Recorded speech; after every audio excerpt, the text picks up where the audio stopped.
Are we good? I'm feeling great. Okay, at least we're starting off in a good spot. You're in. We've done all the all right, little great. stuff. Is that a little too loud, do you think, or how do you feel? All right. Oh, it can be even louder. I love that. I like to be loud. Yeah. All right. Well, I am very impressed with all of you, I have to say. And I have been traveling all around the country talking to primarily Tea Parties, 9/12 groups, property rights groups, people like yourselves who are the stewards of their land and their water. And I'm really impressed that you are so knowledgeable and that you're willing to be active, because this is no time to sit back and think that somebody else is going to do it for you, because we all have to be, it's, as I say, it's all hands on deck. So yes, I am a liberal Democrat, and I'm also pro-choice, pro-gay marriage. I am a lesbian. What else? I'm a feminist, anti-war, and as I say, the thing that gets them to throw tomatoes at me is I'm a native Californian. That's what. So and of course, as Aaron said, I didn't check my brain at the door. So I do understand what's happening, and partly that is because I am a forensic commercial real estate appraiser. I make my living appraising property for eminent domain purposes, and primarily I work for a government agency. And I'm a researcher, and I also have to be prepared to go to court and testify.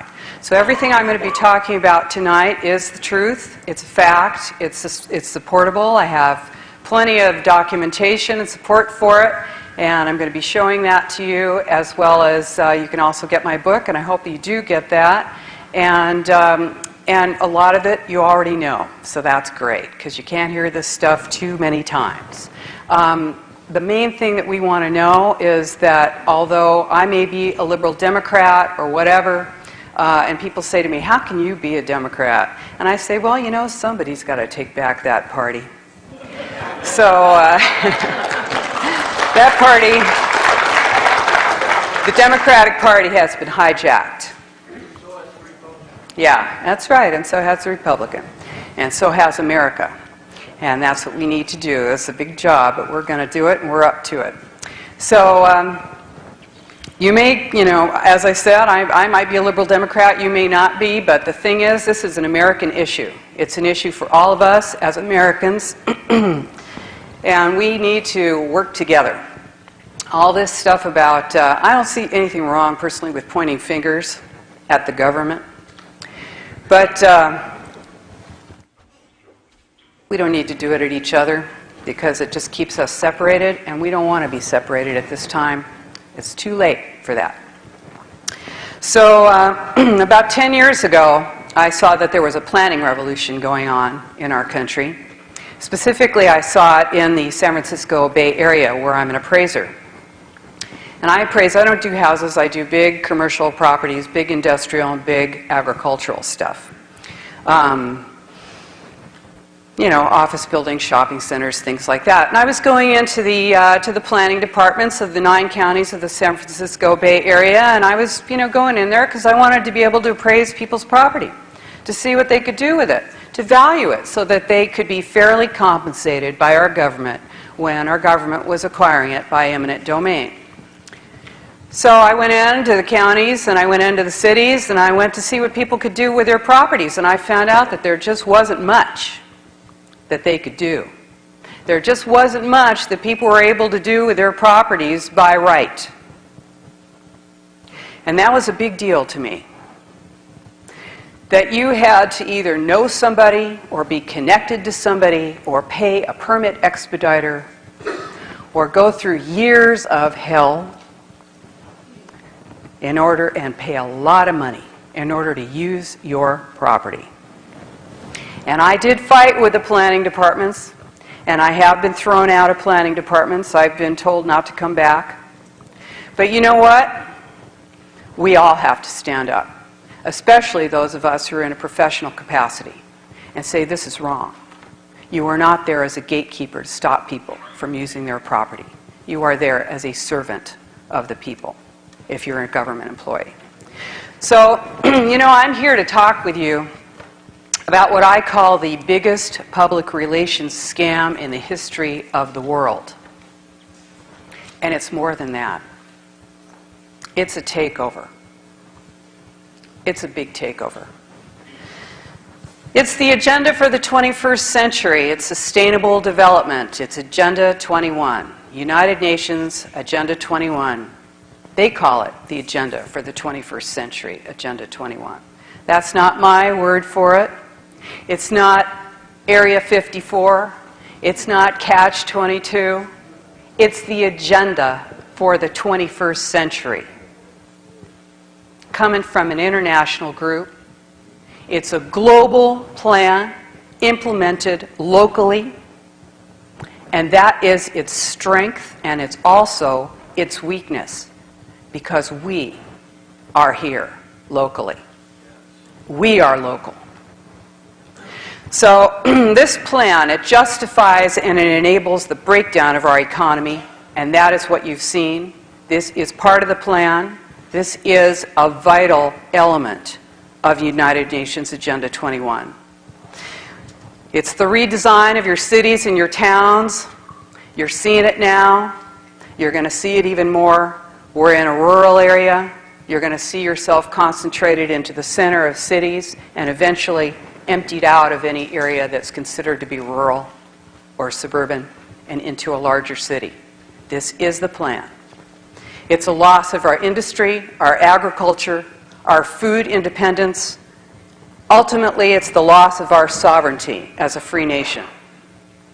This is the plan. This is the goal. So it's social engineering, and it's kind of, at this point, it's the acceptance of what I call the new poverty. It's the the sense that you're cool if you do without. If you live without, if you're giving it up, if you're reducing, if you're constraining yourself, if you're restricting, if you're drawing in, you are part of the new going forward. You notice how the word future doesn't exist anymore? It's just the going forward. That's what they think. So, it's not what is Agenda 21, it's what isn't Agenda 21. And you're going to look long and hard. This is not Agenda 21 right here. Right here and now.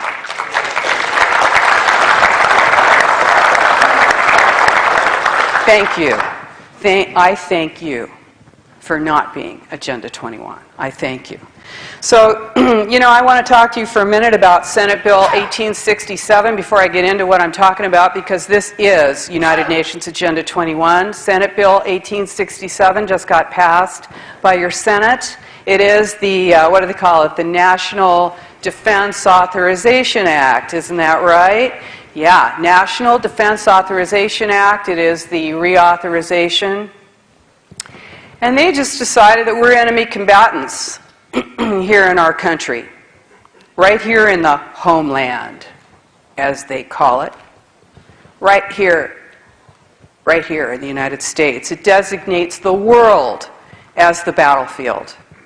And it gives the government the right to detain and murder United States citizens, right here. Senator Lindsey Graham said that. He didn't use the word murder, but he didn't have to. Without charge or trial, you will be held. And I'm not saying you can be held. I'm sorry to say it. It makes me almost want to cry to say it. But you will be held. And I hope you stand with me. I hope we can really stand together, because we will need to. And this is the resistance that we are part of. And I am proud to stand with you. And it does not matter to me. It does not matter to me. Thank you. It doesn't matter to me if you care if I'm gay. I don't care. It doesn't matter to me if you care if Kay and I are married we've been together 20 years. It doesn't matter to me. This is irrelevant. These are the small things. We are talking about our freedom as Americans. And this is the biggest thing we'll ever do in our lives, is defend our country and our Constitution. So, you know, I want to talk to you about this because the days of the conspiracy theory are over with Agenda 21, right? You know, at first it was like, Agenda 21, boy, are you a nut. Can I go get some tinfoil for your hat? And I'm like, you know, maybe I ought to buy some stock in that tinfoil company, because there's an awful lot of hats we need to make out there. But the tinfoil hat thing is way over. Now it's not, oh, you're crazy if you think it's Agenda 21. It's, oh, that Agenda 21. Oh, that's okay. There's no problem there. You know, don't worry about it. It's not, it's a good thing. That's what you hear. It's, yeah, it's, oh, we didn't realize you meant that Agenda 21. Yeah, that's good. Well, I'll tell you what. It's not a conspiracy theory, it's a conspiracy fact. And you know it. And the green mask, as I call it, is off. And we're looking at what's behind it. What's behind it is Senate Bill 1867 and things like that, and plenty of stuff like that, like going to a city, county meeting, whatever, and you walk in there and they've got armed guards in there. They're wearing a handgun on their hip. And they're standing there like this, and they're looking at you in your own town. So no matter how small your town is, no matter how large your city, no matter how remote you think you are, in fact, the more remote you are, the more in danger you are, United Nations Agenda 21 is impacting you right now, and you know it.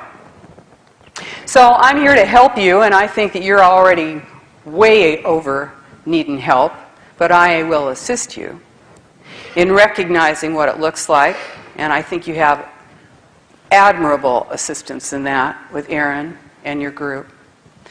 Assisting you in seeing what it looks like, because it doesn't come called Agenda 21. They're very careful about that, they meaning your government and the various and sundry non-governmental organizations which partner with your government in public-private partnerships, along with the corporations that fund much of this. These groups hide purposely, and I know you know that. So I'm here to help you take a look at what's behind that green mask, because if you can't see it, if you can't identify it, if you can't recognize it and name it, you can't resist it. You can't fight it. And that's what this is about, because awareness is the first step in the resistance. So there's an overarching political philosophy. And I know if you've seen, if you see me do this, I have done this before, and it's a good visual, I think, for communitarianism. Because there's a political philosophy, there's a social and political philosophy behind Agenda 21, because they have to justify what they're doing to us, and they do it by saying that it's all for the common good, right? It's all for the common good. You can't just think about yourself, you're a selfish individualist. You can't be thinking about just yourself. How dare you think that water is yours under your land? That's selfish. How dare you think that you should be able to use your property the way that you want to use it? That is selfish. We have to think about what is for the common good. So when you think about that, we have a Constitution. It guarantees our unalienable rights, rights to life, liberty, and the pursuit of happiness. That's right, the pursuit of happiness. Who knows what we identify that as being? We've got our life, our liberty, and our pursuit of happiness, and that was given to us by our Creator, right? We're born with that, not granted by an individual or government. But communitarianism, though, that's totally different. Those are the rights of the community.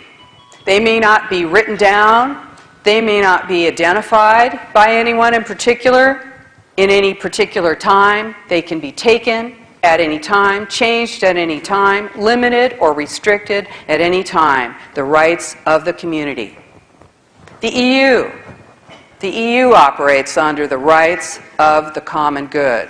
Communitarian law is law in the European Union. And it is beginning to be law in the United States. So when you think about this, you're thinking about the rights of the individual being balanced with the rights of the community. And what does that mean? Well, you're jumping ahead, honey. Go to the head of the class. No, here's the deal. When you look at the way this works, the individual's rights versus the rights of the community. Now, under communitarianism, the individual's rights are like a feather, and the rights of the community are like a brick. They always outweigh the individual's rights. And another thing about communitarianism is that you will be pulled from what you know is right and what you know to be good by a series of crises. So, for instance, you'll be told something is terribly wrong, like maybe the planet is dying, or something like that. And then we pose this solution to this terrible problem that's happening. We got too many lights going in here. It's too warm in here. And we put these things together, and pretty soon you're pulled to a place where you're cold and it's dark. Let's say you've got your freedom, and that's a bottle of white paint. And then you've got slavery, and that's black. And you're going to pour those two together, and you got gray. And now you're going to be pulled a little bit further, because you're going to mix that. That's somehow the new normal, that gray. You're kind of getting used to that. Now we're going to mix that with some more black paint. And you're going to be a little bit darker gray here. And that's the new normal. And pretty soon, when you pour them together, what do you have? You're looking pretty black there, aren't you? It's getting pretty dark. This is how it works. It's slow. It's incremental. And it comes constantly. This is the way it works. It's balance. It's called the third way. Balance is a jargon word, and as I said, this is the biggest public relations scam in the history of the world. And I'm not just saying that, because all of the terms that you will see must have been designed by some real expensive public relations firm, because they sure sound good, don't they? Walkable, bikeable, progressive, green, sustainable, visioning, right? All this stuff, it sounds so good. So, you've got a third way. That's what happens. You get pulled and pulled and pulled, and then suddenly you've got the new normal. That is the third way. That is a balance of something you thought you would never give up. Your rights of life, liberty, and the pursuit of happiness. Somehow, that gets balanced with slavery, and it becomes the new normal. This is the third way. So I'm going to use what I like to do, which is a journalistic framework: who, what, why, when, where, how, and I forget if there's something else in there. There might be. Anyway, but why is climate change. That's the why. Oh, no, it's not climate change. It's global warming. Global warming, climate change, global warming. It's something like that, but I'll tell you, it's serious. It's bad. We are destroying the planet. The oceans are rising. The animals are dying. It's bad. Chaos, collapse. It's the end times. It's serious. It's your fault. Here's what our local newspaper said about it. This actual paper did a nice character assassination little article about me. I'm not going to read it to you. You'll have to find it for yourself. They said, it's hard to deny that the Earth is functioning well over capacity. Like an overworked horse, it's simply a matter of time before the global organism collapses. Whoa, that's some heavy stuff. UN to the rescue. We're going to save the planet. Yeah, and the UN's going to show us how. It's the World Commission on the Environment and Development. In 1987, it's the Brundtland Commission. Okay, here they go. This is where they really start to maneuver it. They got their sights. They're getting into position here. Okay, now you know what sustainable development is. Everybody's heard of that. You think you know what it is. Whatever it is, it's sustainable development water. Everything we got here, it's sustainable development, right? Okay, here's where it came from. This is the source. Development. It's from the Brundtland Commission, UN Commission in '87. It is development that meets the needs of the present without compromising the ability of future generations to meet their needs. Gee, that sounds nice. Well, except that we are totally compromising the ability of future generations to meet their needs. And now we have to figure out what we're going to do about that terrible crisis. Okay. Well, the UN said to that Brundtland Commission, we're going to give you 5 years. You come back in 5 years with a solution, the action plan. The action plan for sustainable development. And that's what they did, 1992. 20 years almost, 20 years ago, they came up with Agenda 21, the agenda for the 21st century. Every single aspect of our lives is covered by Agenda 21, the agenda for the 21st century. See, and you thought I was making it up. Here it is. Earth Summit, Agenda 21, the United Nations Program of Action from Rio de Janeiro. Yeah, the Secretary of General, Maurice Strong, he said middle-class lifestyles are unsustainable. That's single-family residences where I'm guessing most of you live. Private vehicles, appliances, air conditioning, meat eating. That's a threat to the planet. You are a threat to the planet. You individual you. You and your house. If you're sitting on more than about 6,000 square feet of land and you got a house, you are an endangered species. Somebody better be protecting you. That's right. You're a threat to the planet. Dams, oh boy, that's serious. You don't want to be collecting water. Somebody might use it. That'd be really bad. Yeah, they did this thing, they call it the 3 pillars. They're real serious about their stuff. I'll tell you, they got no sense of humor. I'm kind of losing my sense of humor a little bit. It's kind of hard to keep it. I'm trying to hang on there. I know Aaron's doing a good job. But these guys, they never had one to begin with. They're totally serious about this stuff. And you know, that reminds me of something. You know, when Hitler came to power, he didn't have much of a sense of humor, old Adolf. And if you told a joke about the Fuhrer, you found yourself taken away right quick. No sense of humor. So, gee, I wonder how that ties in. I don't know. Okay, so there's 3 pillars here. There's economy, ecology, and equity, social equity. Those are the 3 pillars of Agenda 21. And in my book, which you're certainly going to be getting,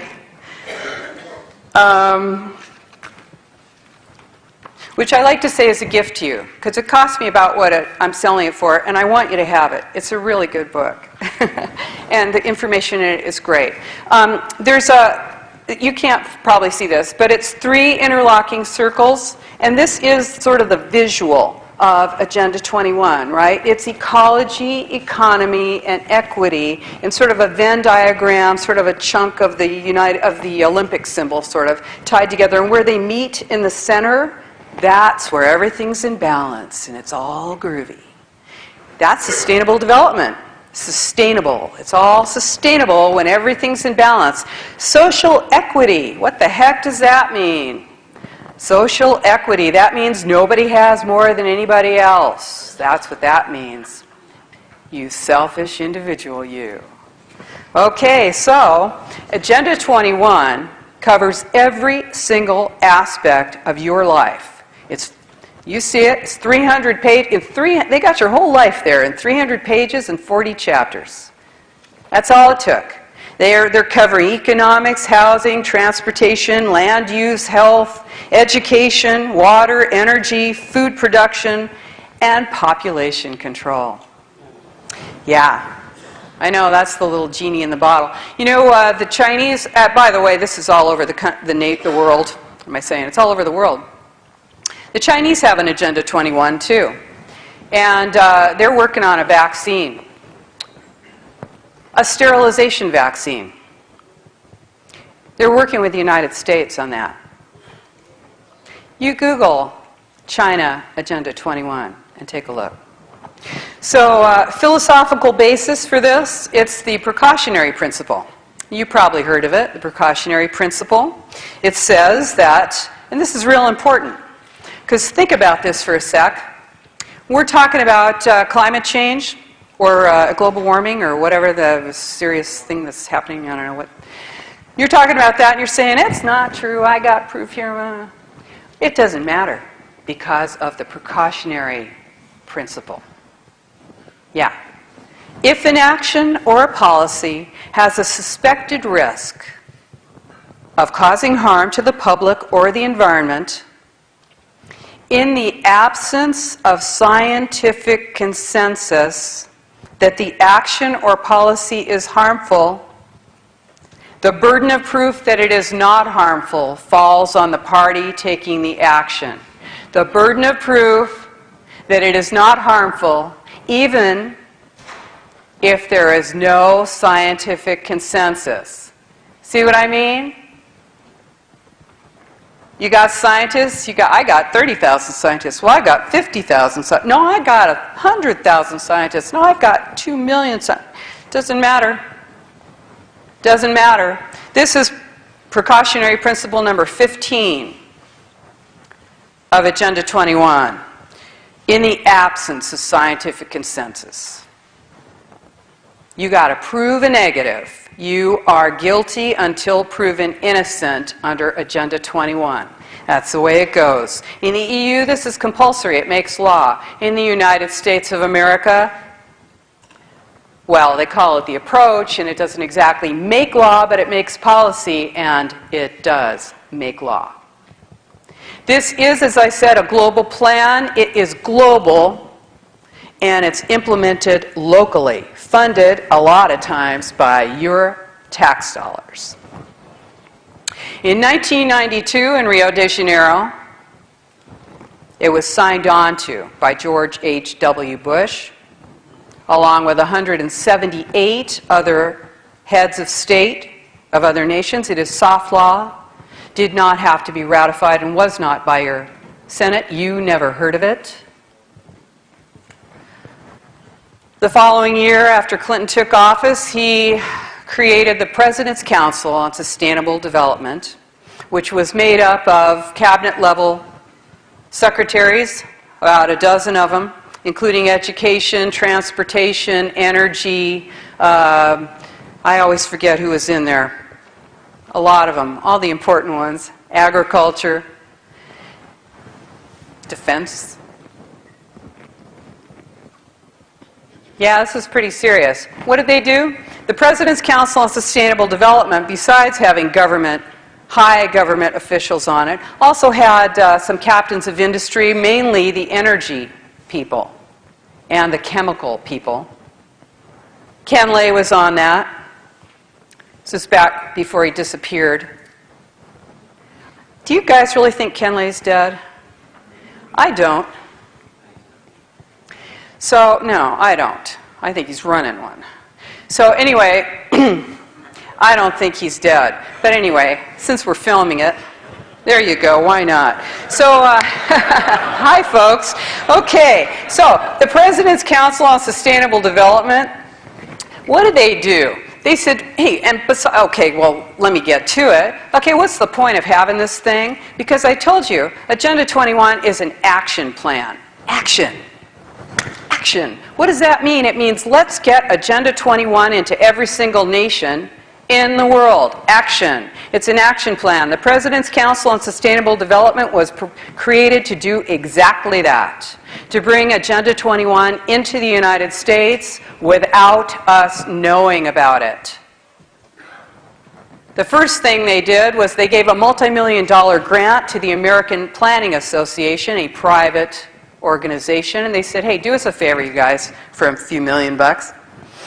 Come up with a plan, come up with a land use blueprint that we can put in every single city, county, and state in the entire United States so that we get Agenda 21 into every single town in the whole U.S.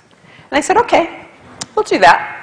It took them about 6 years, and then they came up with Growing Smart Legislative Guidebook with model statutes for planning and the management of change. There's another one of those $1 million words for you, change. I said I'm a Democrat, and I am. I did not vote for Obama.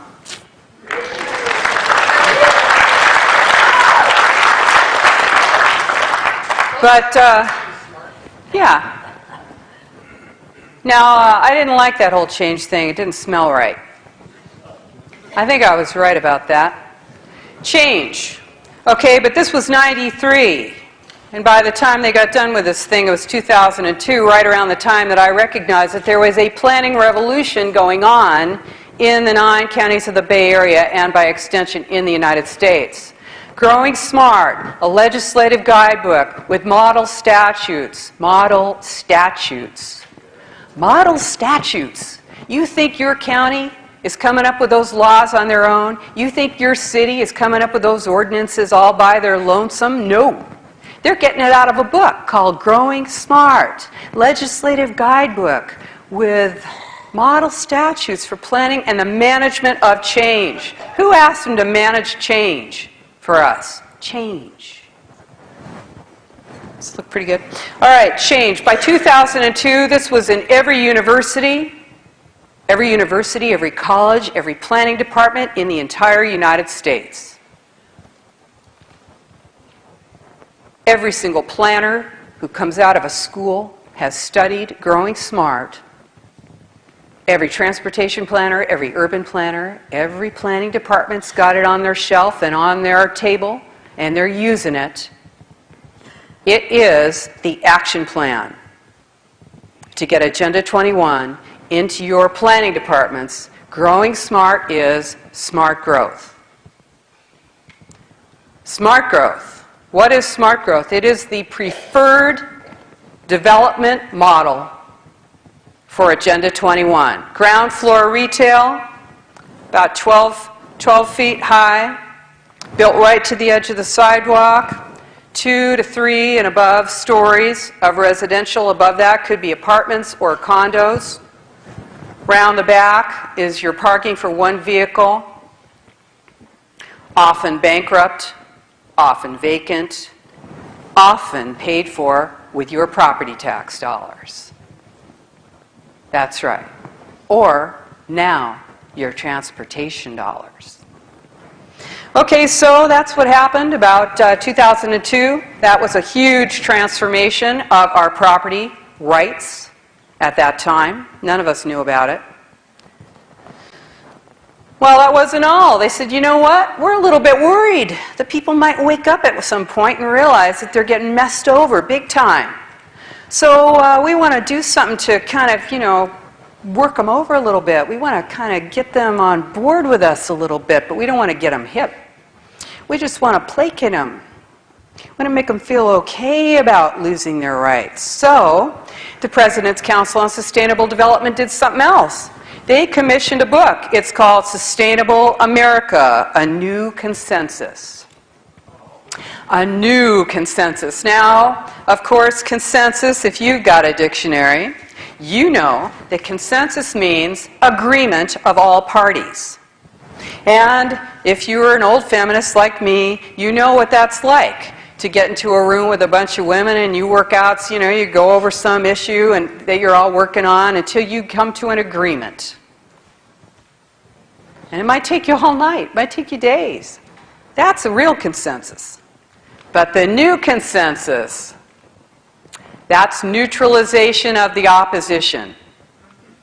That's neutralizing your enemies. That's right. That's a Delphi meeting. That's going to a fish and game meeting where you're sitting at tables like a kindergartner and given your little crayons and told to write your little vision down like a good little... You're so good. You're so good. What do you mean you don't like it? What? You don't like it? Did you see that? He doesn't like it. Well, we're going to have to work on you because you're really messing up. I mean, don't you understand that this isn't about you as an individual? This is about Bambi being able to get together with Bambo. How could you possibly? That's a Delphi meeting. Consensus, the new consensus, is neutralizing your enemies. And you know what? Communitarianism is using peer pressure. Using peer pressure to come down on anybody who stands up and says, this is wrong.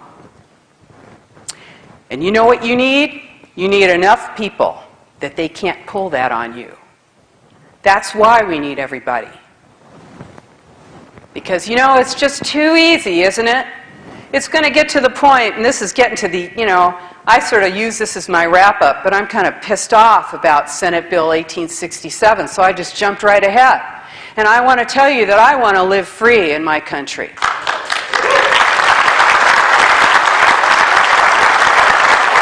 That's right.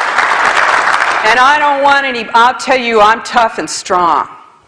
And if somebody comes after me, and they have plenty of times now, and tried to shame me and embarrass me for wanting to live free, I will not stand for it. I'm an American, and I won't take that. And I don't want you to either. We will not stand for this. We will not be made to attack you if you don't agree with those facilitators. And this is what the Delphi technique is. It was created by the Rand Corporation in the 1960s, and I'll tell you what, they used it in the 70s and 80s to bring an entire nation to acceptance of the idea of general plans and zoning. This was how they initially used it. Now, what is it? What's Delphi? It is to bring a group of people to a predetermined outcome. A plan that has already been determined in advance. They bring you in, they make you think it's your idea. Oh, you're so good. You came up with that on your own, didn't you? They bring you to that point where you think you're so cool, you came up with this. This is our plan. Hey, they didn't give you the option to kick their ass out of there, and I don't know if ass is okay to say, but you know, I'm sorry. If I was with a bunch of Democrats, it would be. But you know, this is the thing. They bring you to a point where you think that you are just so cool, that this is your plan, and you agree with it, and it's your idea, and aren't you great? And this is how they take your rights. And if you object, if you have the guts to object, they use peer pressure on you, they shame you, they embarrass you, they attack you. First they laugh at you. You know, I know you know that thing, but first they laugh at you, then they put your name in the paper with your picture, as they've done to me. Say you're shadowy, give you a hard time. Okay, you know, this is the way they do these things. For anybody who thinks I'm making this up, I did show you Agenda 21, but here it is. You can't see this, but this is real pretty. It's such a cute thing. It's Rescue Mission Planet Earth, a children's edition of Agenda 21. Oh my goodness. It's written by Boutros Ghali from the UN, Secretary General of the United Nations at the time, and The children of the world. Wow, it's got pictures. I'm sure they paid them all their royalties. The children of the world. I've got this, okay, it has a little action booklet, a children's activity booklet. Oh, it's so cool. It says, turning Agenda 21 into action is a big challenge for us all. Thousands of people in the United Nations and in governments are working on it. This booklet will show parents and educators how children can start to be a part of this work. Your kids are being indoctrinated. I know you know that. Your children are being used. They're being taught. They're being taught. What are they being taught? That they're a threat to the planet. Yeah. They're a threat to the planet and the individual. The individual is bad. It's all about working in a cohort. It's about nobody left behind. Everybody's equal. We all have to come up together. Nobody should stand out. No opportunity for real excellence or failure. So you have a mediocrity that becomes your middle ground, and everyone strives for it because you don't want to stand out. You know, this is how they do it. I told you about, okay, these are the two things, right? You got that. You got your, now they're in the planning department, so you go in there, you get your rights on your property and forget about it. Oh, you're going to get invited to a visioning meeting. Come on down, we got Vision Reading. We're going to have Visions Shasta County. We want to hear what you think about our plan. We want to hear what you think about the fish and game plan. We want to think, it's the game plan, all right. We want to see what you think about it.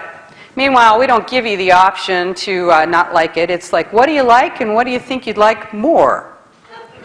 I like it and I like it a lot. Those are your options. Yeah. Okay, so they figured it's all about greenhouse gases, right? Yeah, the devil green. Nobody exhale. You're in deep trouble. And if you got gas, you're in trouble. So it's about reducing your greenhouse gases, all right? And fighting sprawl. This is where we are right now, is sprawl. I don't care anything north of San Francisco, sprawl. So, and you think I'm kidding. I'm not. Really. Sprawl is anything that's outside of a big city. Get National Geographic, by any chance? National Geographic is a spokes picture thing for Agenda 21, as are most of these magazines now. I picked it up recently. I thought we were going to have, we thought we'd, have a relief, give ourselves a little break, get the National Geographic and look at some pictures. No, they got a new one in there now, a new article on cities, the answer to everything. Cities, the answer to sprawl. You're bad. You're driving your car. You're living on a piece of land. You got an animal. I don't care if it's a cat or dog. They're eating meat. That's not sustainable. So they want to reduce your greenhouse gases and fight sprawl. What does that mean? That means they want you to come into the city so that you can use public transportation on that straight line where it goes exactly where they tell you can go. You get out of your car because that's too dirty and you're an individual and shouldn't be in a vehicle. What are you hiding in your trunk? What do you got in there? Flown lately? You know what that feels like? You're guilty. You know you're guilty. I feel guilty. I'm not doing anything. I always go for the pat down. In my little way, I stick my toe out of the circle. And I refuse to do the hokey pokey in front of that X-ray machine. They say, oh, that's not a bad thing. I go, I don't care. Just give me the pat down. Pat down over here. Women wants pat down. Pat down. Pat down. Pat down. I'm standing off to the side. Everybody's just, I've been cut out of the herd. The rest of the cattle aren't looking at me anymore. I'm gone. I'm history. I don't exist. I always make eye contact with all those people who refuse to look at me. Because I want them to know, yes, I know what I'm doing.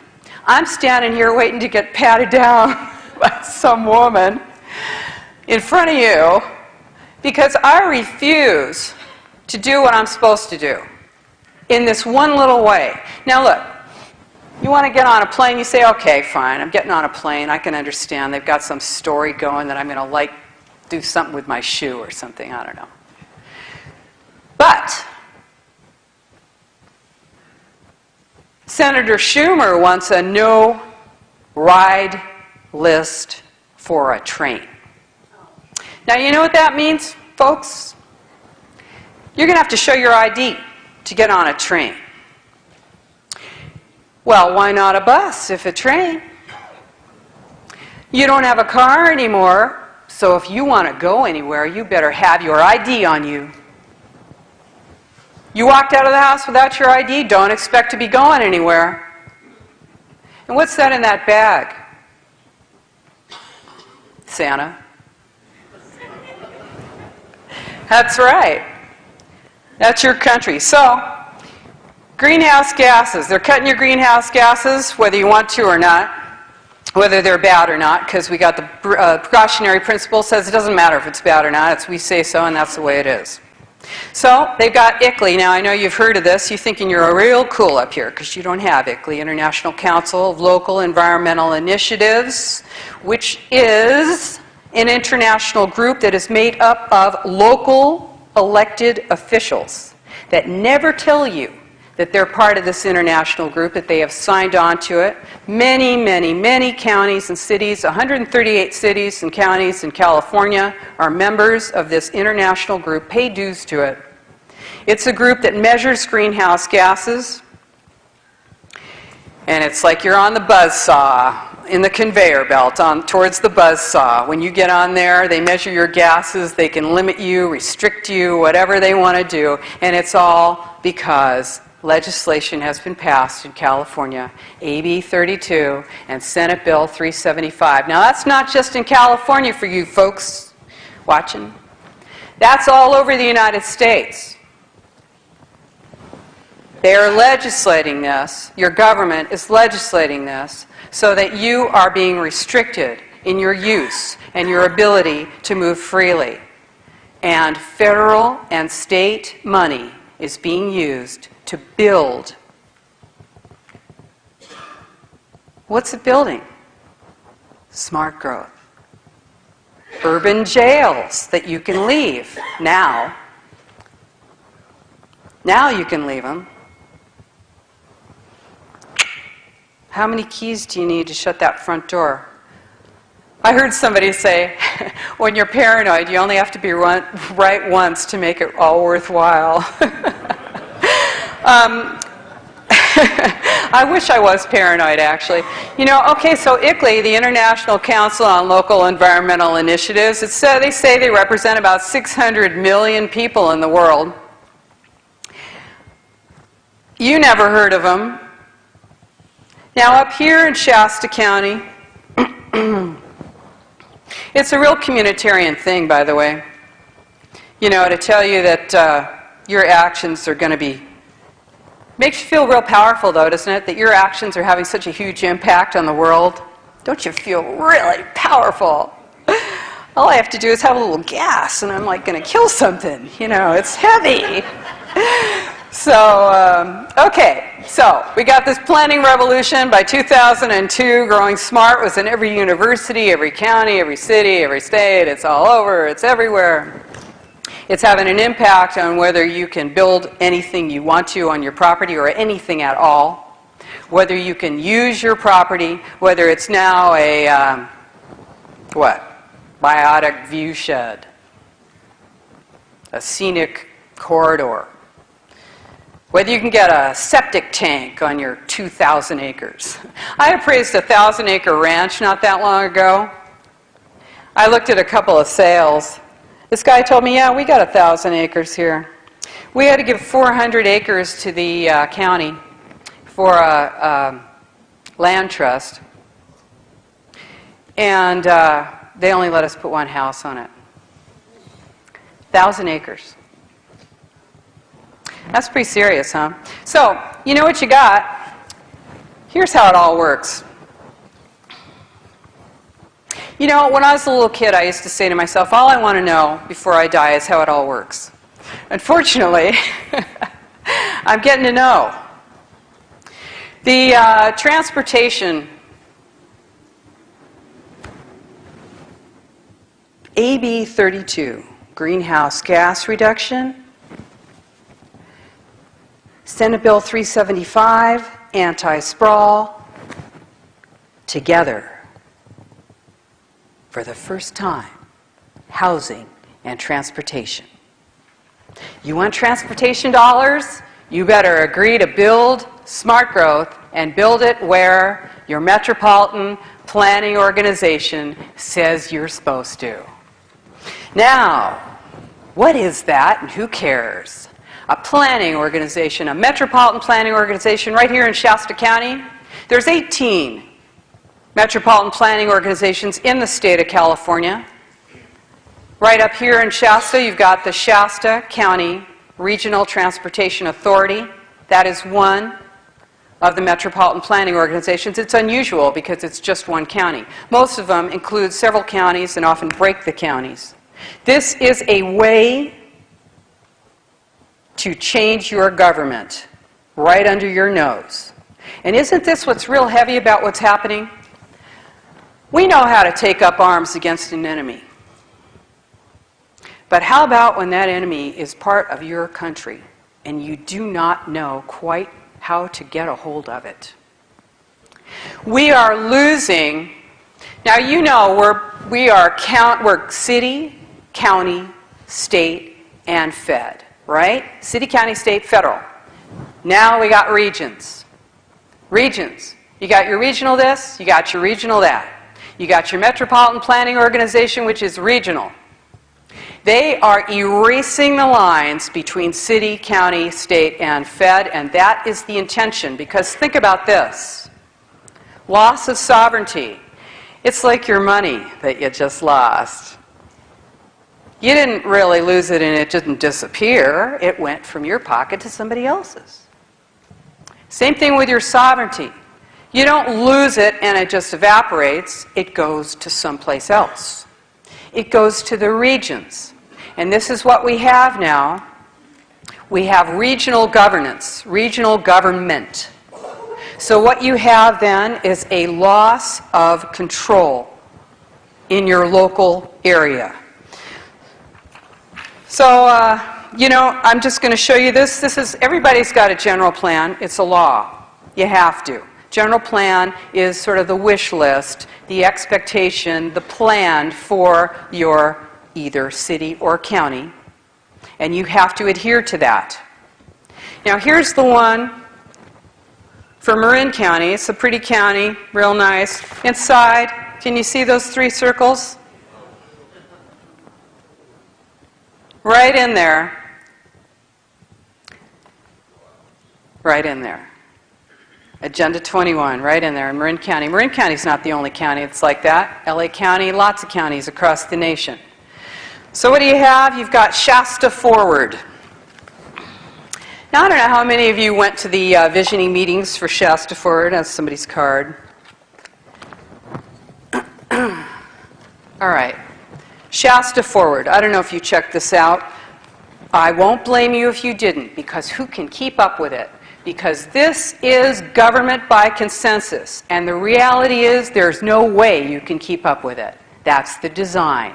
They pack those meetings with people who are part of your government, or in an NGO, a non-governmental organization, or some kind of a commercial group or something, somebody who's going to get some money from somebody, and then you, the real citizens, make up the minority. And when they all raise their hand, or should I do it like this? When they all raise their hand to agree to whatever plans up there on the board or on your coloring pad, you didn't really get any input. And here you go, you've got your Shasta Forward. Shasta Forward. This is smart growth. This is, somehow they all end up looking the same. I can pick up any county in the United States and it's going to look pretty much the same. Why? Because it came out of that box of model statutes, that box that was already designed before you went in the room. Somehow you guys all agreed to have a more urban... Here in Shasta County, you agreed that you'd rather live in a big city. Yeah, you did. It's funny, I got it right here. You ought to go down and get it from the county. Go down and pick one up and take a look. Okay, who funded it? Shasta Forward. They tell you, think globally. This is rhetoric right out of the United Nations. Think globally, plan regionally. That's a new one. Act locally. Plan regionally. Regionally. That means you have lost your sovereignty. They ought to put that one on there. Lost your sovereignty? Right. You got to go get that and go raise something. Okay, now I'm going to talk to you about something else. This is very important. I hope you're not getting bored, because I'm not. I came up here from Santa Rosa. I drove, I don't know, what is it, 4 hours, 4 hours, because I wanted to talk to you. Thank you for inviting me. And you know,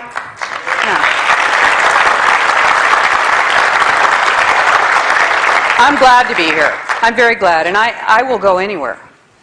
In fact, I'm retiring because this is too important. And even though I love my career and I've enjoyed it quite a bit, it's time to go because this is way too important. I have to do this now. So, and you know what? I'm not the best person at it.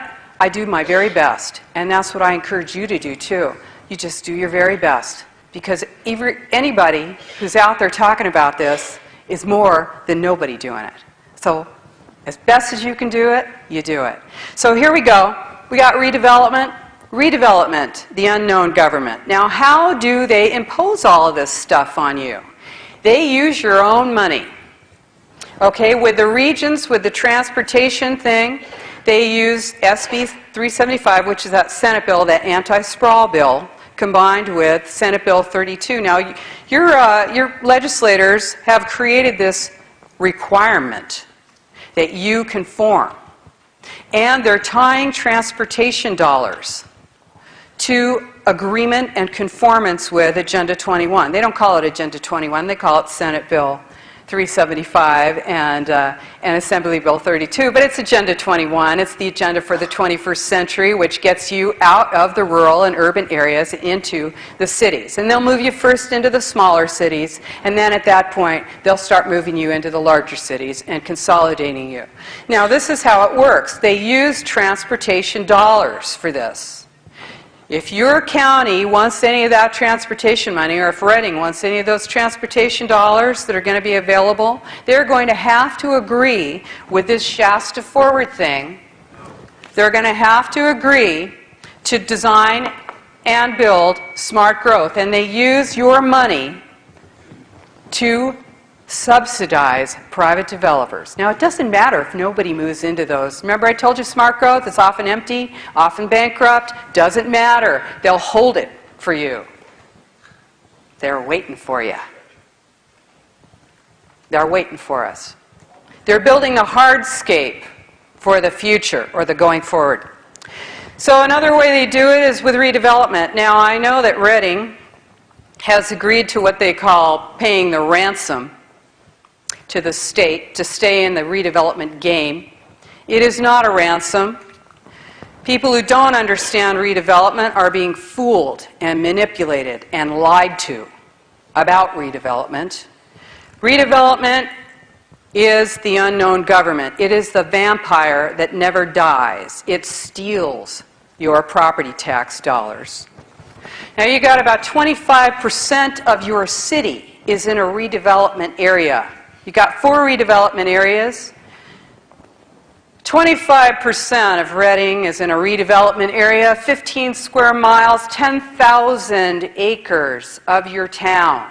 Now, what does that mean? Including a lot of areas that are producing a lot of property tax. What does it mean? I'm going to tell you what nobody else tells you. I'm going to tell you what it means. Because you know what?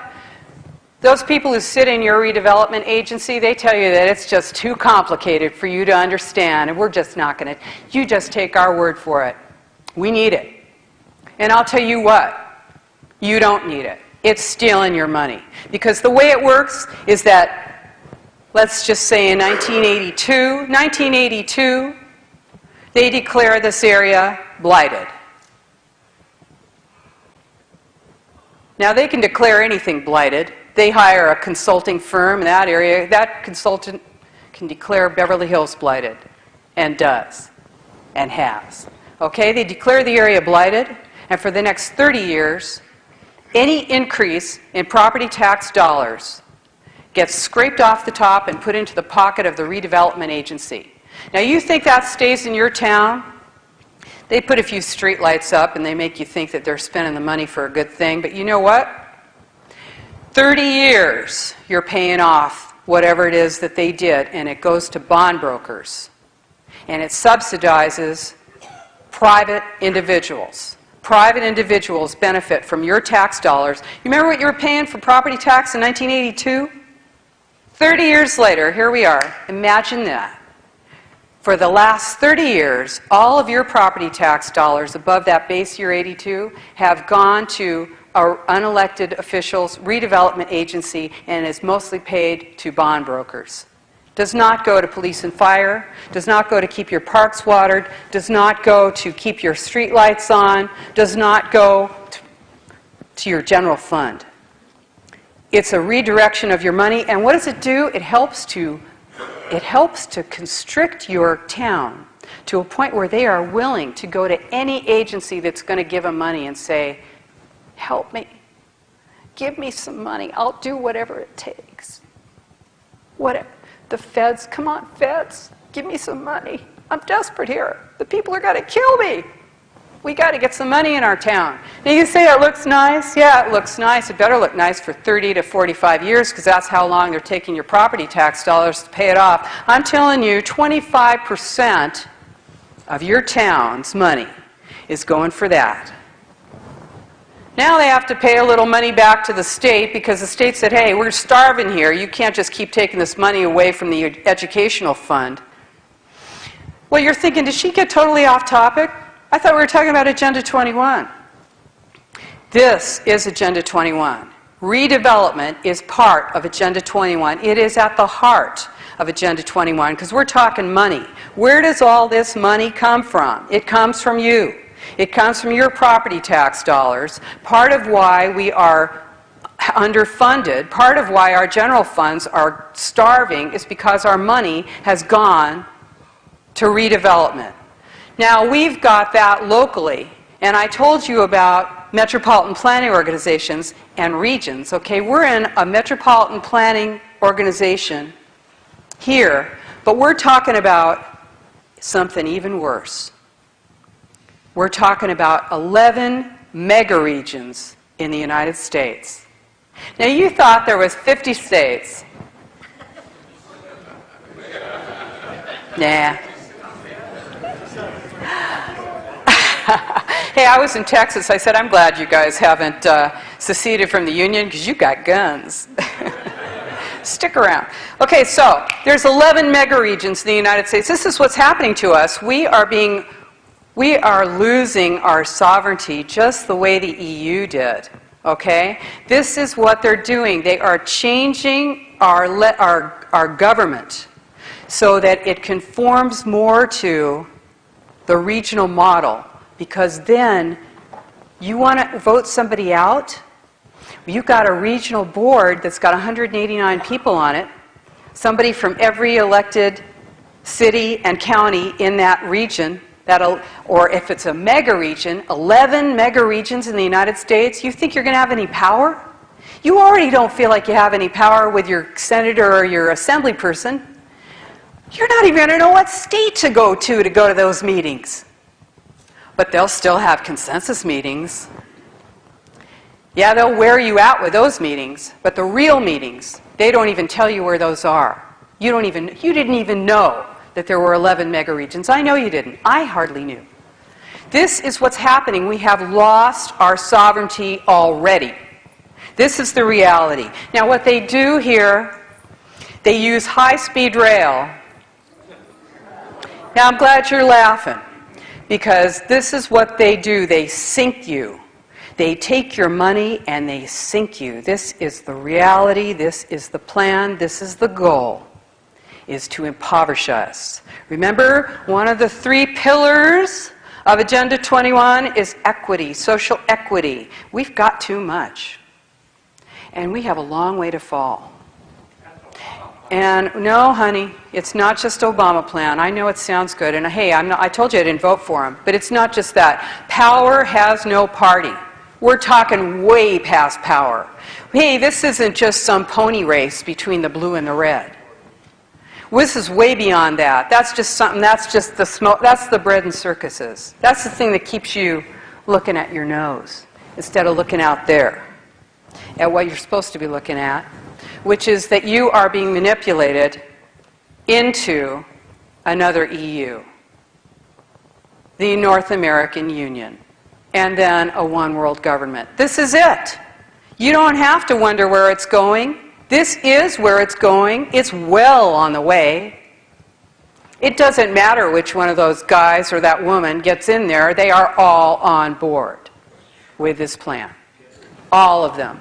All of them. I know he's talking about it. He's right on board with it. Believe me. Livable communities, sustainable cities, one planet communities, community partnerships. If you have any doubts about communitarian law, let me just remind you of the Kelo decision, 2005. The Kelo decision, remember that? The United States Supreme Court decided that the Fifth Amendment of the Constitution that says that you are guaranteed just compensation if you're taken by eminent domain. You're guaranteed just compensation under the Fifth Amendment, but you can only be taken for a public use. Now, I'll tell you, redevelopment is not a public use. That's a private use for a private individual. But what the Supreme Court said in 2005 was, that's okay. We can use eminent domain because we're going to change the definition of public use because it's all for the common good. Yeah. If it makes more money for your city, then it's public use. It's not private use, even though it's given your land to you. But it's going to get all of us more property tax dollars. Yeah, that is the end justifies the means. But you know what? The truth is the means are the end. That's what's really heavy. The means are the end. This is what we see here. It's the end of private property ownership. And you know what? I just got this out of the paper the other day. Washington. Americans' wealth takes a big loss. Americans' wealth last summer suffered its biggest quarterly loss in more than 2 years as stocks, pension funds, and home values lost value. At the same time, corporations are amassing record cash stockpiles, $2.1 trillion at the end of September. This is a corporatocracy. This is a takeover of your government by corporations. This is fascism. We are not aware. For some reason, we think it can't happen here. It has happened here. It is happening here. It has happened here. This is what it looks like. A total collapse of our economy, a huge increase in unemployment, a sense that we just don't know what's coming. Youth who do not have any hope of a job, who are more willing to accept a handout, who are demanding a handout. People who expect to get money for nothing. This is what happens. The whole fabric of our nation is being destroyed, and it's intentional. This is exactly what it is. Public-private partnerships. Now, the ultimate public-private partnership, as far as I'm concerned, besides the low-income housing that you're seeing built all over the place, that low-income housing, What do they cost them $300,000 to build one apartment. Yeah, you think I'm kidding, huh? 300 grand?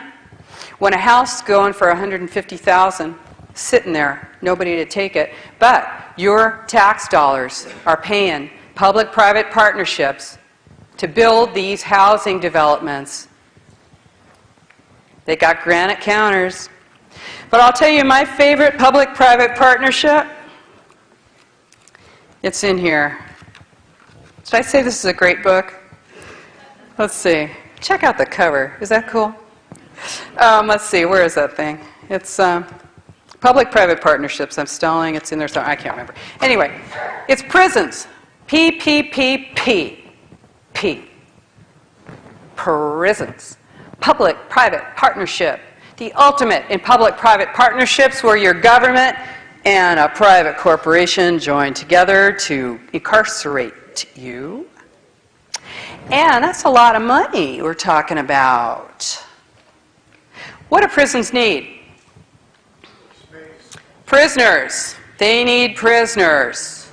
And what do prisoners do? They commit crimes. So you need more things to be crimes. Remember those guys at the meeting with the guns?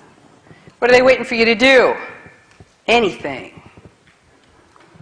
Go fishing or something, I guess. You were fishing. You're going to jail. Hey, you know, deportation? Now, I am in favor of a closed border. Okay, why not? And why shouldn't I be in favor of a closed border? Are you kidding me? I'm in favor of a closed front door, aren't I? You know, I was interviewed by a lot. Libertarians think I'm a libertarian, and they always tell me that, and that's cool. I think libertarians are great. Except I said, you know,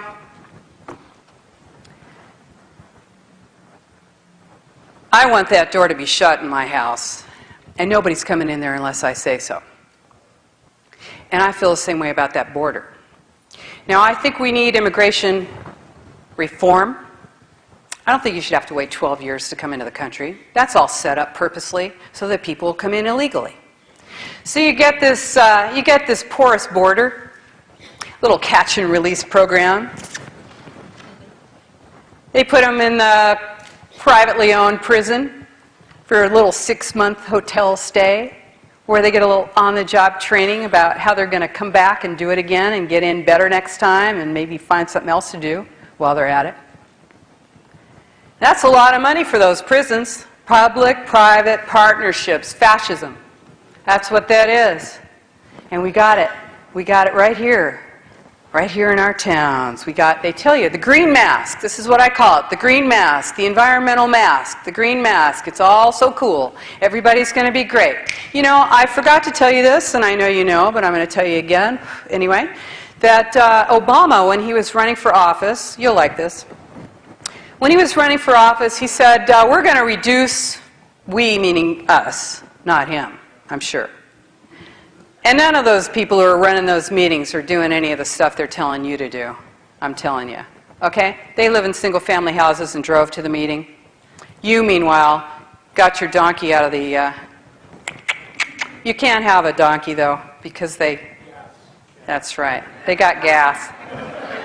So, okay, so there you go. You got Obama. He's running for office. He's change we can believe in. Okay, he's running for office, and he says, we are going to make a commitment as Americans. We're going to reduce our greenhouse gas emissions 80% below 1990 levels by 2050. 2050, first of all, let me just think about that. That's 40 years from now. I don't actually expect to be here to check and see, and neither will most of us. And it doesn't matter, does it? Because precautionary principle, remember? It doesn't matter. This is the green mask. They use it. It's just the hammer. You will conserve. You will reduce. So he promised. He said, we're going to reduce our greenhouse gas emissions 80% below 1990 levels by 2050. Okay, that sounds really good. Let's figure out how we're going to do that. No, we're not going to do that. We're just going to make the promise. And then we're going to come down hard on you. And we're going to raise your rates up through the ceiling. And don't be thinking you're going to be burning wood, because that puts too many particulates in the air, you Reading people. You Shasta County wood-burning types. Forget about it. You better get used to being cold and riding your bike. Okay, so he said we're going to reduce our greenhouse gases by 80% below 1990 levels by 2050. So I found myself a chart and I looked and I said, all right, where are we if reducing our greenhouse gas emissions 80% below 1990 levels? What year is that going to go back to? Where are we going to be at? When did we last have greenhouse gas emissions not 80% below 1990? What year is that? What year is that? What year is that? 1934. A stellar year that I'm sure you recall. Was wonderful. I remember it well. We had nothing. It was during the Depression. We weren't emitting anything. But you can figure that it's going to be even worse than that because there's more of us now than there were in 1934. So if we're looking at per capita levels, we're going to be worse and higher, and it'll be back in the 1880s. Probably. What are they doing to our country? If an enemy took us over and wanted to destroy us, they couldn't do a better job. Taking away, yes, that's right. Taking away our ability to fish, to hunt, to grow. Did you know that growing, that putting a seed in the soil, that breaking, that tilling, that breaking the surface of the soil releases greenhouse gas emissions and is unsustainable? You think I'm kidding? I am so not kidding. They have this new way of putting a seed in the soil. It's seed injection. How much does that cost? A fortune. Removing you from the rural areas and the suburban areas is the goal of United Nations Agenda 21. And one reason for it, besides all of the other stuff, besides the fact that they want to get you into an area where they can manage you, control you, monitor you, and surveil you, is that you're not going to care about your neighbor. You're not going to stand up when you see your neighbor taken away because you're living in a transient area. And if you rat out your neighbor, if you turn your neighbor in, all you have to do is move a block away and nobody will know. It's about destroying you. This is about destroying your humanity. This is the goal. They are taking their page out of the page of a book that has long been written by Stalin, by Lenin, by Mao, and by Hitler, by Pol Pot, by Idi Amin, by Pinochet. I will say one thing for those German people that will be somewhat of an excuse for them, although they do not deserve it. The Holocaust had not occurred when they created the Holocaust. We have no excuse. Look inside yourself now and find that courage, because you will need it. We will need it. We will need to know. We will need to know who we are. We will find out who we are. We will find out if we are willing to stand up and say no. And we'll know if we're willing to die. I am willing to die. I am willing to die, and I mean it. I absolutely mean it. And I hope, and I'm nobody. I am nobody. This is about our humanity.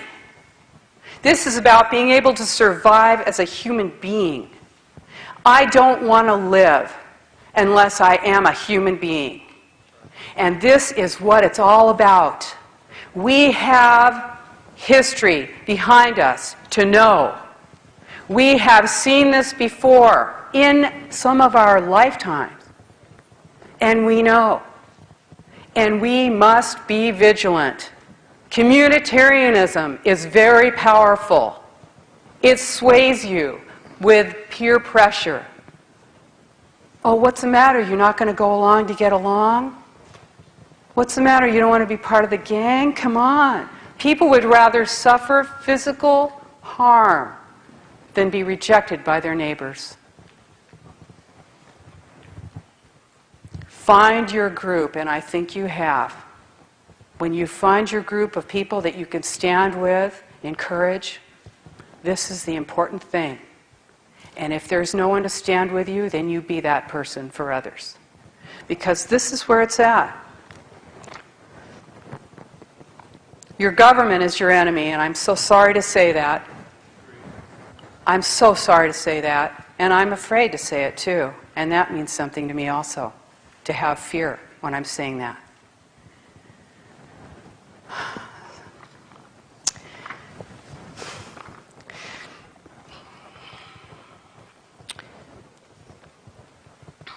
So I want to tell you something about, this is from Growing Smart, a legislative guidebook. I want to tell you this because I want you to know that it's not just me saying your government is your enemy. I want your government to tell you right here that it's your enemy. Your government has written this down for you and told you right here that you are its enemy.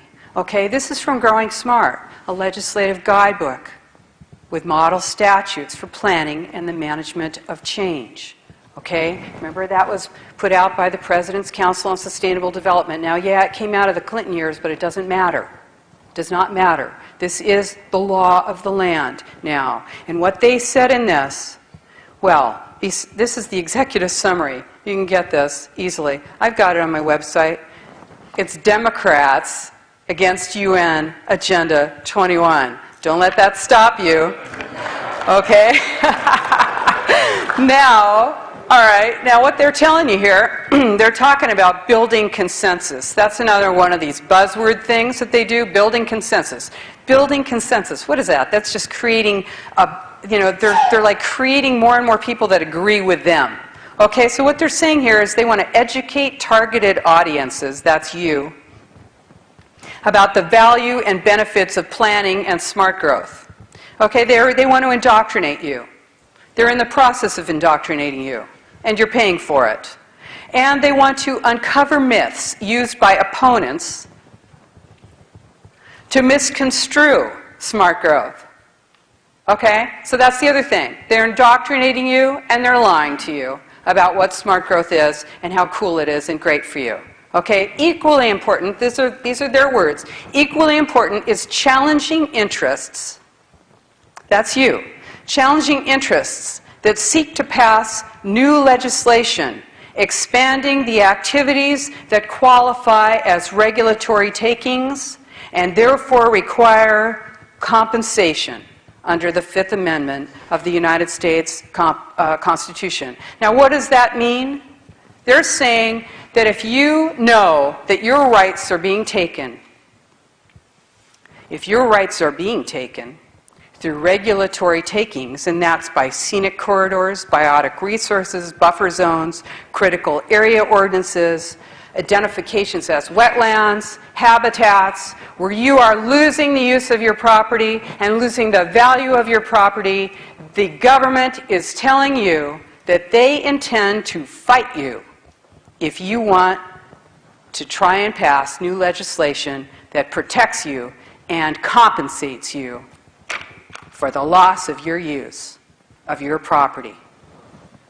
Now, I work for a government agency. I told you that. And that government agency acquires property under eminent domain for road purposes. That is for a public use. And I support that.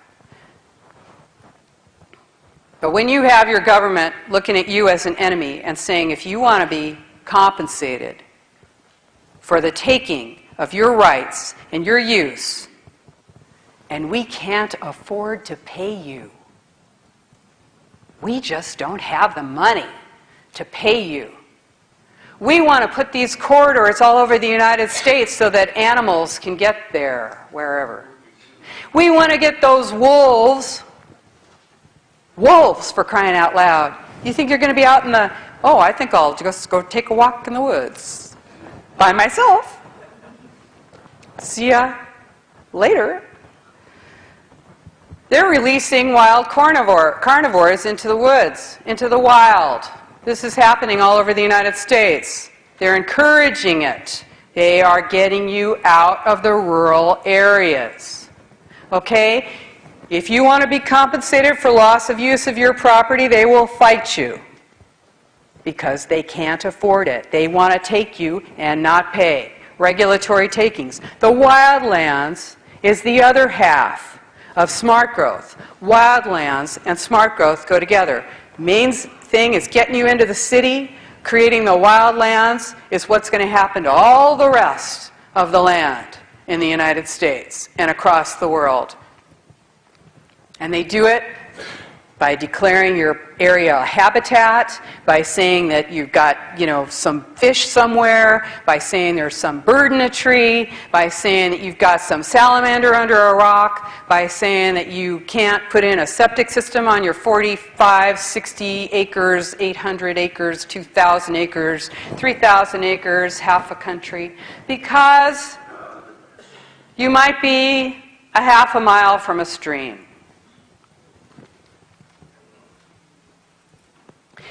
There's about 60 million roadless acres in the United States now, but that's not enough. They're doing this thing in Sonoma County where I live where they are deciding now, the Board of Supervisors has just said that of the 1,384 miles of roads in this rural county, they will only be paving 150 miles. 150 miles of rural roads will be paved. The rest will fall into ruin. They're talking about pulverizing them into gravel. Is that going to affect your property value out there? How's that going to go when you don't have a car anyway? How are you going to get out to your property? How much is that worth? Think you're going to lose that pretty soon? You growing something out there? It better be a pretty high value crop.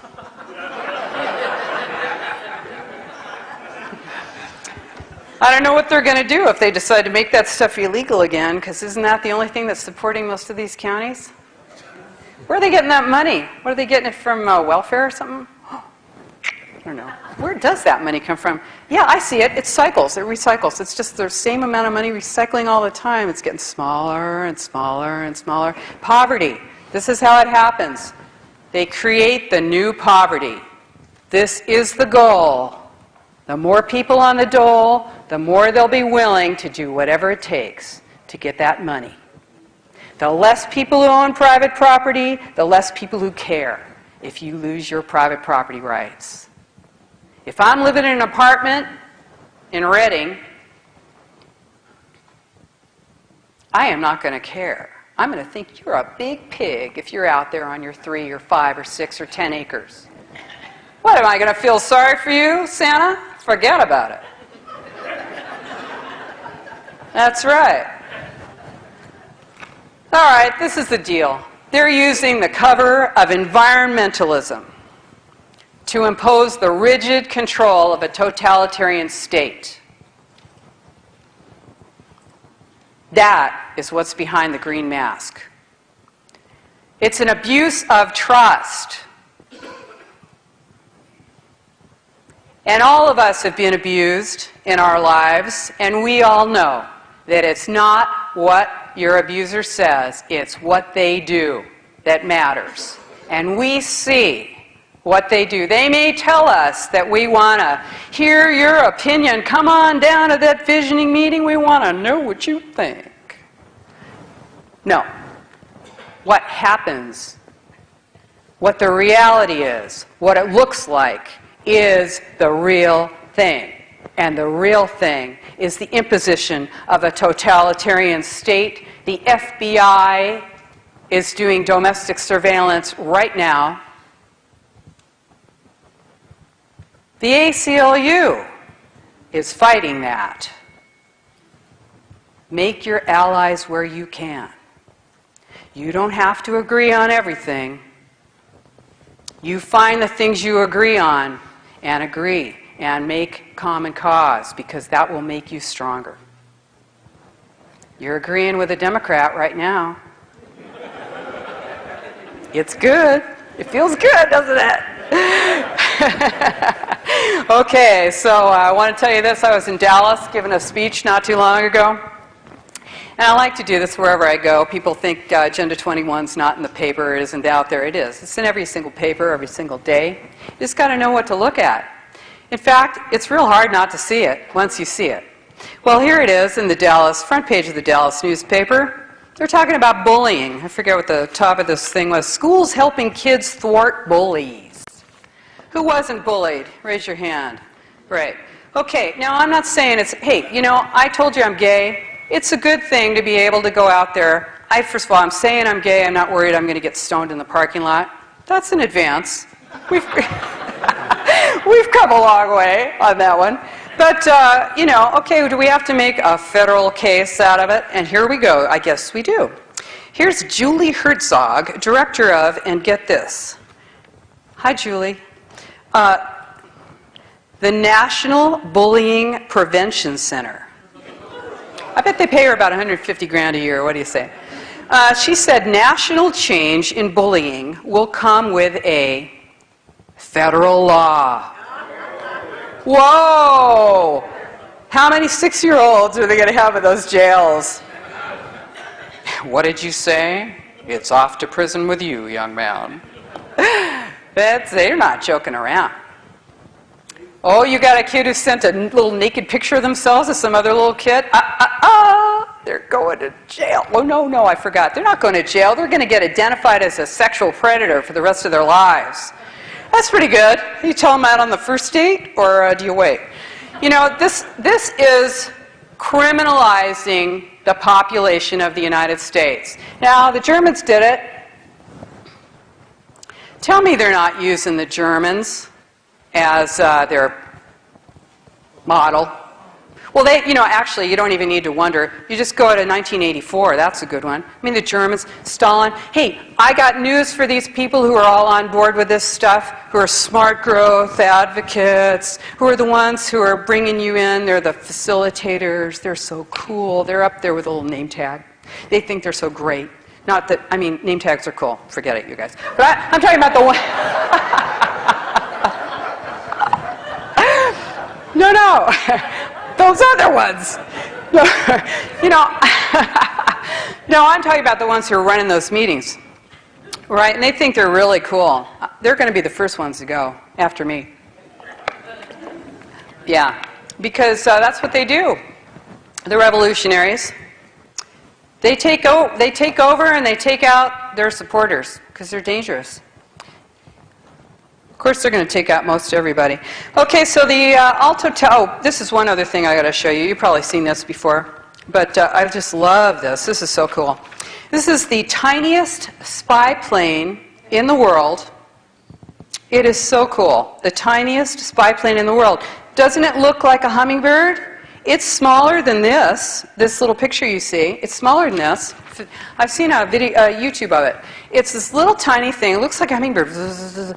8 miles range, an 8-mile range, full audio and video. Fly in and out of windows and doorways. It looks just like a bird.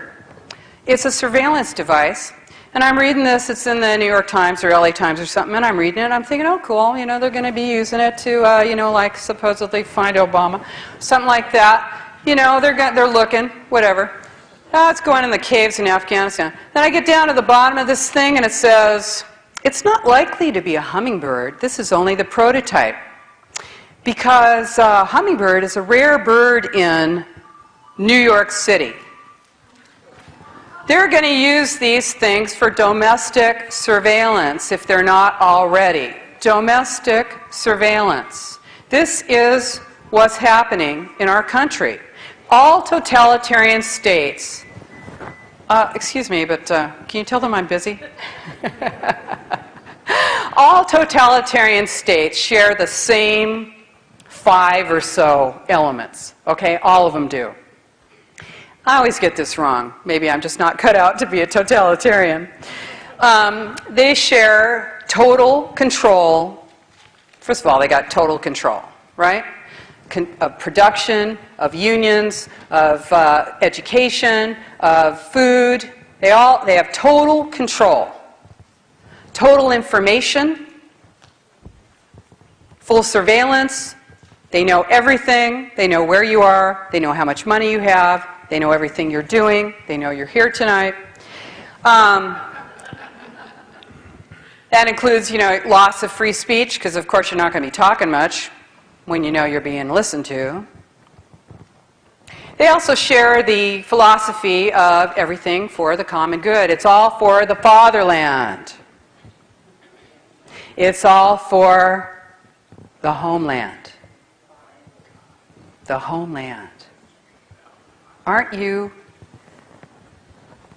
I hope you never use that word. All right, it's all for the common good. Individual is selfish. It's all for the common good. This is part of the totalitarian framework. They also share an adherence to a Spartan ideal. We are tough. We are pared down. Decadence is foul to us. We use less. We ride our bikes through the snow. Obesity is going to be a crime. I'm not kidding. You probably lose your kid if your kid's obese. Pretty soon. They also share something else. 2 other things. They share the vision of the glorious future. High-speed rail. Yeah. Fresno to Bakersfield, here I come. High-speed rail is designed to waste your money. That's right. Now, your glorious future. High-speed rail, everybody living in multi-story buildings, drinking coffee in the ground floor coffee shop, and watching everybody. Glorious future. Sky's always going to be blue. It's never going to snow. It's never going to rain. It's always beautiful. You're going to be eating your vegetables and smiling. What else do they have in common? Terror. The war on terror is a war on you. It's a war on you. Revolution is bad for business. And this is a corporatocracy. This is a corporatocracy. Fascism. The ownership of government by huge mega corporations. This is now.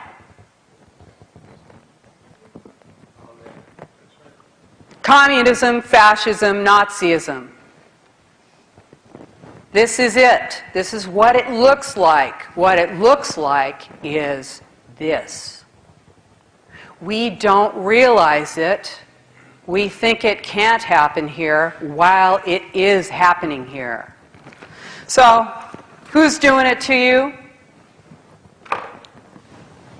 Consultants, your government, nonprofits. There's big money in green. The bicycle coalitions are out there pounding the ground for sprawl, anti-sprawl, for smart growth, for complete streets. Complete streets mean you paint a bike lane down the road and you demolish both sides of the streets and build smart growth on either side. You think I'm kidding? Walmart is a partner. Unions, AFL-CIO in 2001 at their convention, they said they denounced sprawl. We denounce sprawl and we call on all unions to support smart growth. Why? Because most union members are in urban areas. That's right. Churches. If you've got a pastor talking about sustainable development, you better go have a chat with your pastor. Because they're going to be using your volunteerism against you, because you'll be volunteering for nonprofit groups that support Agenda 21, and you won't even know. That's pretty. The schools and the universities. You know, the churches were treated to a little message by Yale University woman who's got her, she's a woman's name is Mary Evelyn Tucker. She's with forestry and religion in Yale, at Yale University. She said, churches need to adapt to the ecological model or disappear. Yeah. Okay, COPS, community-oriented policing. This is funded by the Department of Justice. It's probably right here in Reading. There's probably an office. Community-oriented policing, they say they do gang monitoring, but they're designed to do surveillance of local people. What the heck is it with those guys being armed in your meetings? What are they doing in there? You want to ask them, why are you here? Why are you here? Are you here to threaten me? Are you here so that I will not speak up? Or are you just taking a donut break? I dare you. You know, this is a whole life plan, right? It's a whole life plan. It impacts every aspect of your life. It's brilliant. Hey man, these guys are smart. They have hired the best and the brightest. They've got people writing scenarios that are in Hollywood. They have designed this very well. And I see that most of us in this room are my age or older. Where are the young people? They have been indoctrinated through outcome-based education. They have been trained like dogs. We need... Listen. We need... That's right. We're also being drugged. We are being drugged. I've smoked marijuana. I didn't inhale. Or exhale. Oh, that's your problem. But...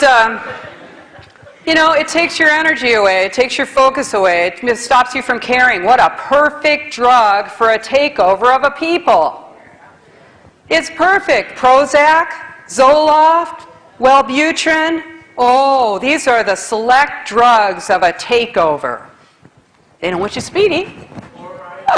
Fluoride, whatever. I don't know about that, honey, but I'll tell you what. You're taking these drugs because you can't handle it. Nobody can handle it. Life is tough. It's heavy out here, and we're all going to have to wake up and get sharp.